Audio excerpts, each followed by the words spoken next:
The Couch Potato by Jory John and Pete Oswald. I am a potato. Not a small potato like my brother, not a sweet potato like my mother, not a mashed potato like my Uncle Stu. I am a couch potato. Oh yeah, it's true. My favorite spot to slouch is on the couch. I spend all my free time sitting in this exact spot. Why would I ever leave this comfy, cozy couch? It's got everything a potato could need.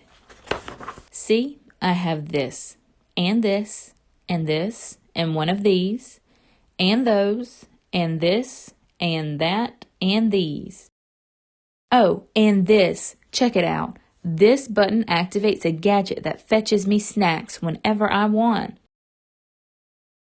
Bam. Impressed?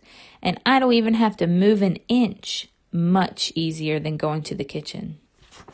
If the most important thing in life is to be comfortable at all times, then I think I've got it all figured out. But wait, there's more. I haven't revealed the absolute best part about my whole setup. It's everything you see in front of me. Have a look around. Take it all in. Pretty spectacular, right? Yes, it's a sea of shimmering screens from wall to shining wall. What joy! What bliss! These screens feature my favorite shows. This screen has all my unanswered messages. These screens are where I play video games. And this screen is a live stream of my friend, my best spud for life. This is how my pals and I spend quality time together. It's much easier than trying to meet up somewhere like folks did in the old days. That's for sure. Hey, Spuddy. Hey, Paltato. Yes, from this very couch, I can control everything in my life all the time with just a few taps and a couple clicks. Not bad, eh? Yes, sirree. This is the life. At least that's what I thought until the other day. Something strange happened. There was a knock at the door. It was a delivery. Whoosh! Woohoo!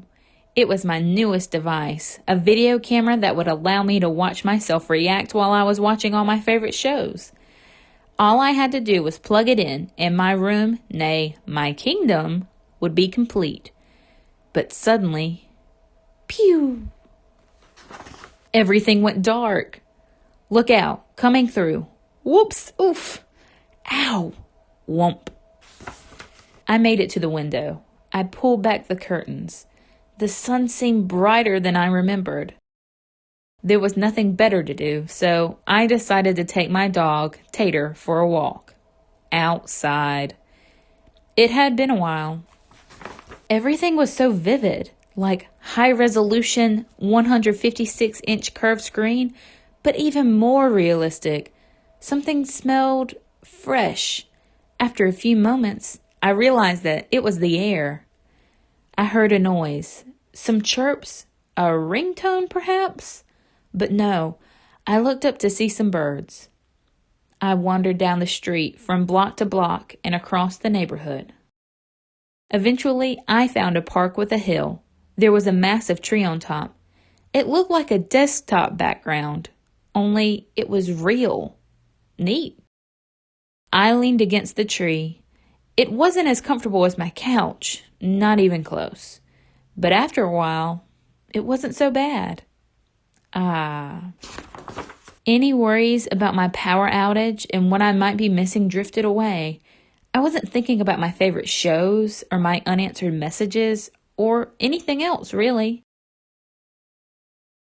I noticed the stillness, the view, the sky, the clouds, the sunset, and those colors, my goodness. It took a while because there was no fast forward option, but eventually the sun sank below the horizon. By the time I got home, the power was back on. I sat on the couch. Whew! I hit the button to brush my teeth. I pulled the lever to change into my pajamas. I turned the knob to watch my favorite bedtime story. Then I noticed my reflection in one of the screens. I wondered how much of my life had been spent in that very spot. It was then and there that I made the decision to peel myself off the couch a bit more often, maybe every day even. And so that's what I've done. I've started hanging out with my friends, my best buddies, outside. We've started biking and hiking and swimming and hiding and seeking. Sometimes we have snacks and play board games. Sometimes we talk all day. We might watch the clouds. There's no big plan. We just see what happens. It makes me wonder, what if I don't always need to be totally comfortable? What if I'm happier when I have a better balance between my gadgets and the world outside? Because it turns out that I'm more than just a couch potato. I'm an amusing potato. I'm a smart potato. I'm a kind potato. I'm an entertaining potato. And I'm a sit on a hill and watch the sunset potato.